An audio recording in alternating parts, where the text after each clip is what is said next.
So hey guys, this is Josh from Midnight Auto Repair coming back to you from the shop of Whitley Auto Works. So say hi to that guy right there. Hi guys. So we've been doing a little talking, and I was telling him I watched a guy on YouTube the other day. I was checking out to see what he was doing, and it turns out he was trying to do a Rustoleum tri-coat paint job. And what he ended up with was a muddled fender of red, which he used an actual midcoat, but being in paint as long as I have, I saw some issues, and I think we can do it better. So what we're going to do is I'm going to tag in with this guy, and we're going to kind of go back and forth. So if you want to see what he's up to, subscribe to his channel, and if you're watching on his channel, subscribe to mine, and we're going to come up with, what we have is the Rustoleum Chrome. And what we're going to do is I have created this blue midcoat. Now this is of my own formula. So if you guys really like what goes on here, I will post a formula in the comments if you guys request it. But what we're going to attempt to do is we're going to attempt to do a tri-coat blue out of this. So stay tuned and see if we succeed or fail where others have tried. Hang loose. See you on the next episode.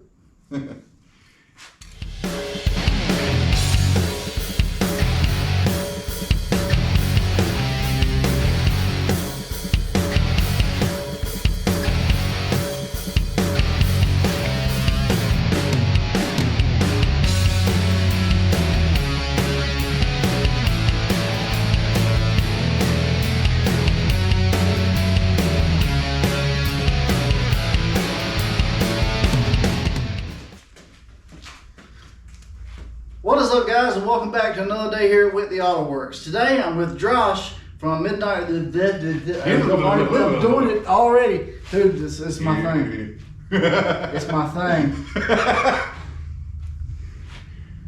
Get ready for 20 takes. This is the deal of life unscripted. What is up, guys, and welcome back to Whitley Auto Works. Today I'm with Josh from Midnight Auto Repair, a fellow YouTuber, and he's done something pretty interesting. I'll kind of let him explain it to you a little bit, and then we're going to get into a really cool video. So, guys, also, I'm filming some of this for my channel so we can have a little fun on both sides, but what we got here is, I was watching a video the other day of a gentleman who was trying to do a tri-coat red paint job out of Rustoleum. And in watching that, I watched what he did, and the concept seemed sound, but the follow-through was lacking in a way. And I thought that, you know, we're pretty smart guys. I know a thing or two about paint. I figure we can do it, and we can do it better. So, You're not wearing a mask. Al, who actually spray paints with a mask on? I'm sure it's probably a higher number of people than I'd like to say, but I mean, so guys, what you're seeing here is the start of what will be considered a tri-coat paint job. And for some of you, you may not know what is tri-coat. So tri-coat it's a three-stage paint. You know, like how this gentleman here, he'll add his pearls into a coat of clear, and then he'll keep building up the effect with clear, but he starts like a black base or many of the colors that you guys have seen him do. Yeah, buddy.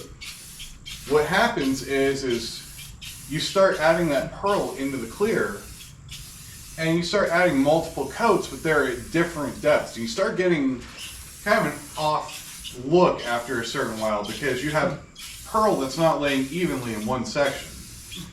Well, if you do a proper tri-coat paint job, proper tri-coat is using what's called a midcoat.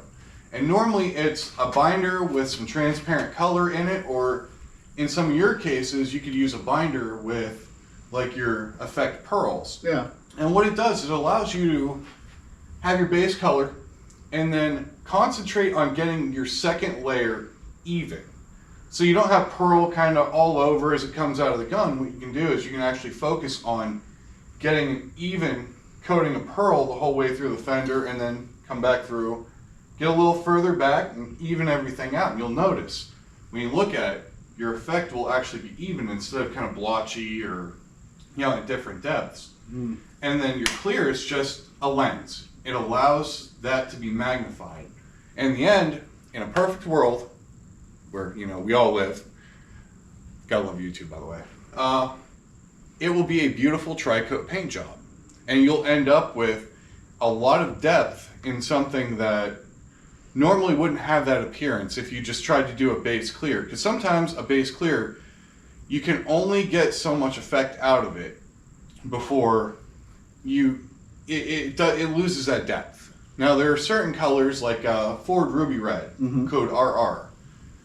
The company I work for, they actually have a base clear version of it, and it has a lot of pop to it, and it has a lot of depth, but it doesn't have the depth of, like Mazda 46V, which is that Soul Red, that beautiful, beautiful red they have right now. Yeah. Which almost looks like a red lens on the car. Yeah, it's a real pretty color. Yeah. Now that one originally was a quad coat. It required 4 layers. Yeah. They've gotten it down to 3.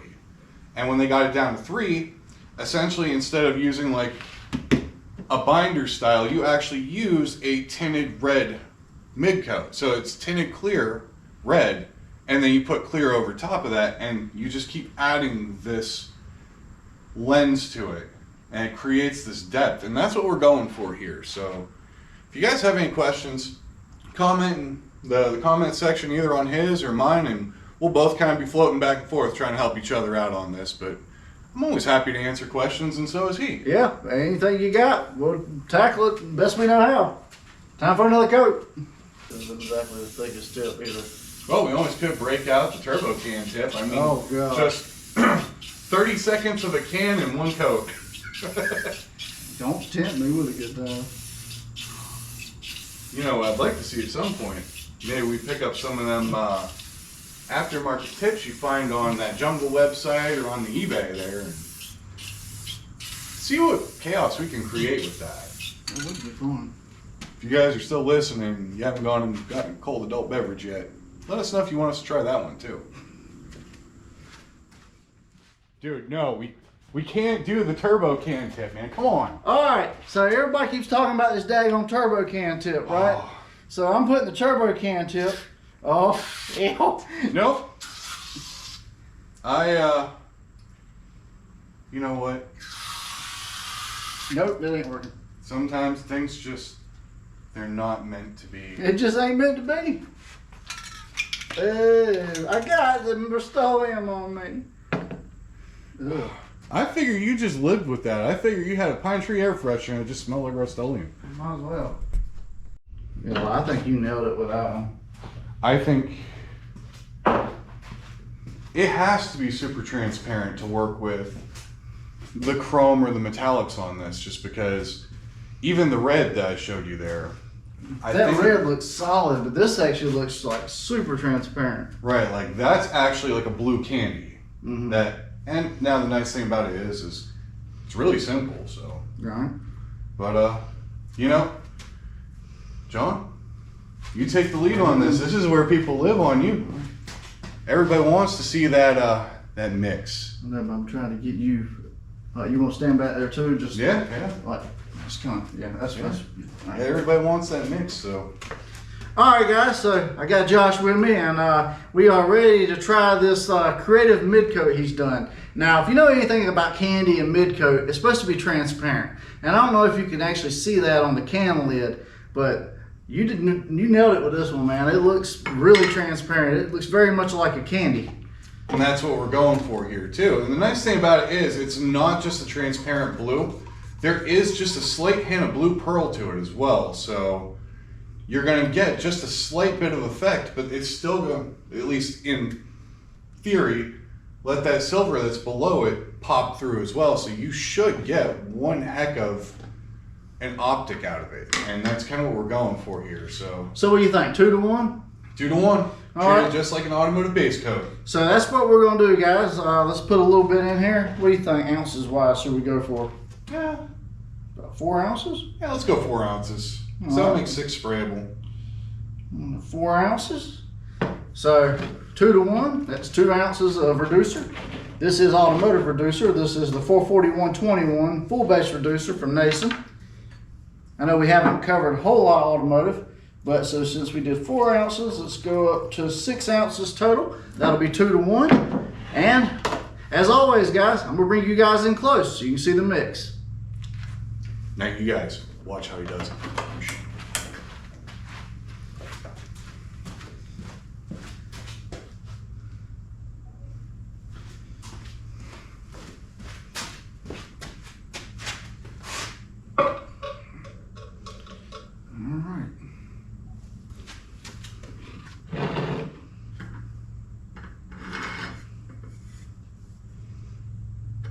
Alright guys, so this is Josh's homebrew. As you can see, it is very cool, it is very blue, and it is very transparent.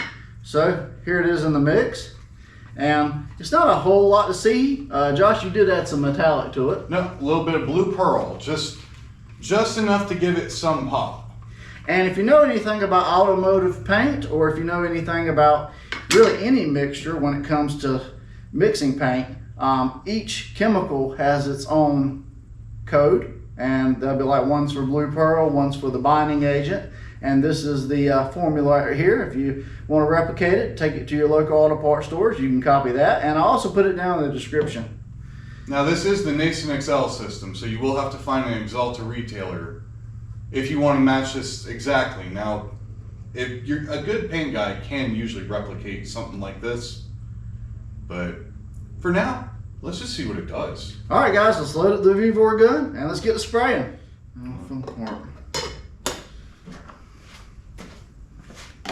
Now, you work for OSHA. I need you to do this for about Close your a few eyes. minutes. Channel. They know how I lay out paint, so I mean, it's not, you know. And what do you like to spray on the regulator? Maybe like 25. I shoot at 28, it's close enough. Close enough.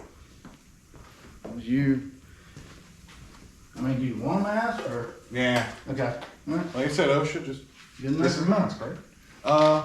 Guys, so I'm gonna go up here and essentially what I'm gonna do is lay a first coat on with a 50% overlap. That way you're not getting zebra stripes. Because when it comes to midcoats in automotive paint, it's all about a consistent finish. So if you're trying to do one and then come down a full block and do another, you're gonna end up with a thin spot in the middle.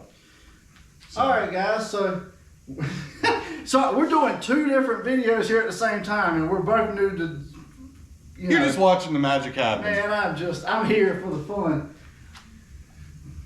You want to go over? No? Yeah. Huh? All right, guys, so you've seen me spray probably. I'm gonna let him dial it in real quick the way he likes it, and we'll get spraying. No, I've watched enough of your videos to know that as long as, yeah, good enough for me. All right, guys, just.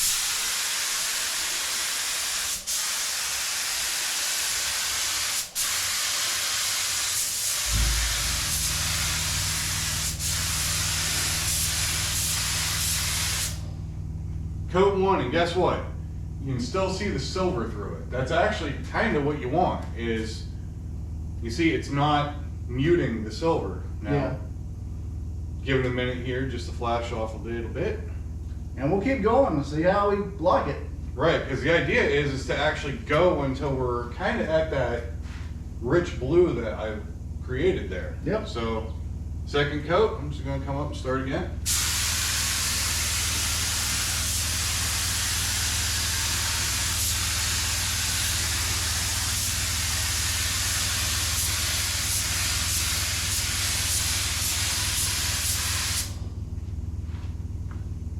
Yeah, buddy.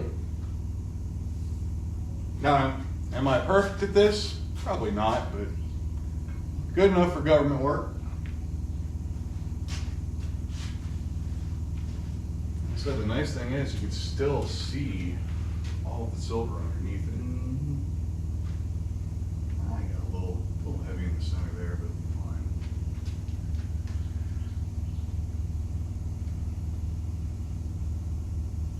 I'm gonna get the top of it too. Yeah, I was gonna say I gotta kind of.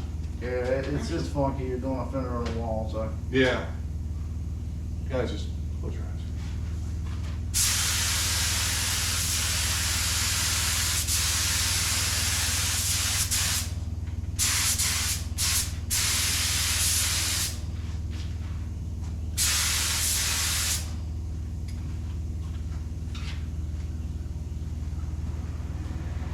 think one more coat probably will actually get this.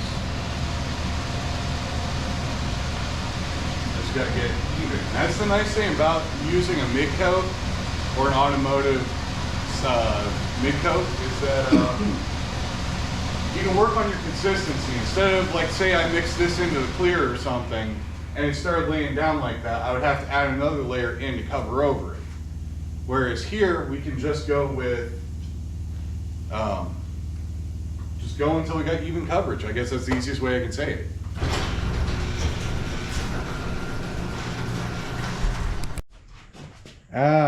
You see that stripe right there? We don't worry about that stripe. I can right see there. that stripe, boy. Oh yeah? That stripe is all in its glory. It's just lighting. It's just lighting. Shh. Y'all, if I haven't mentioned last time, sometimes we're not always super professionals, you know. God, the concrete's uneven. Concrete's uneven. Alright guys, so we've laid down this crazy blue midcoat.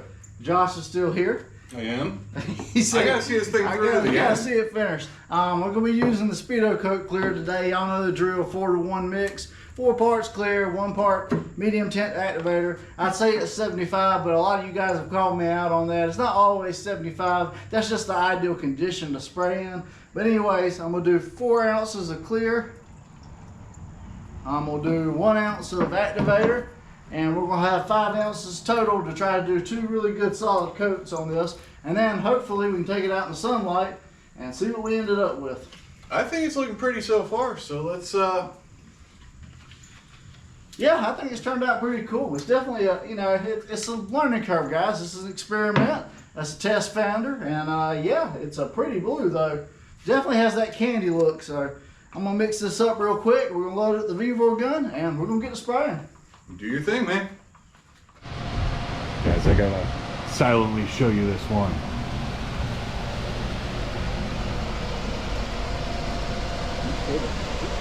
Dude, look at this thing. Who says you can't try coat Rustoleum? They just ain't never met us yet.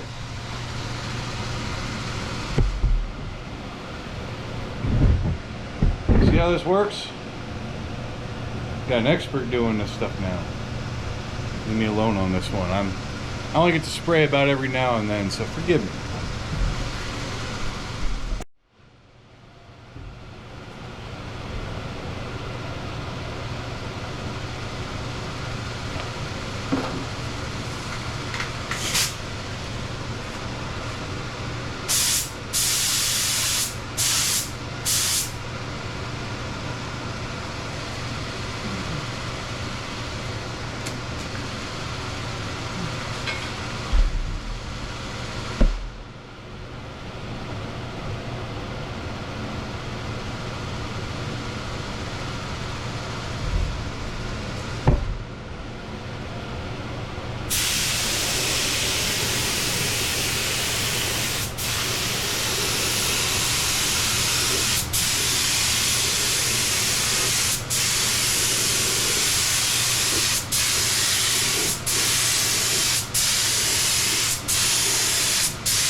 Oh yeah.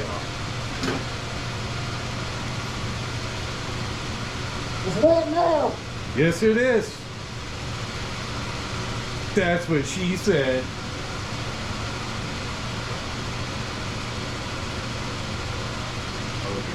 It's gonna run. What you do?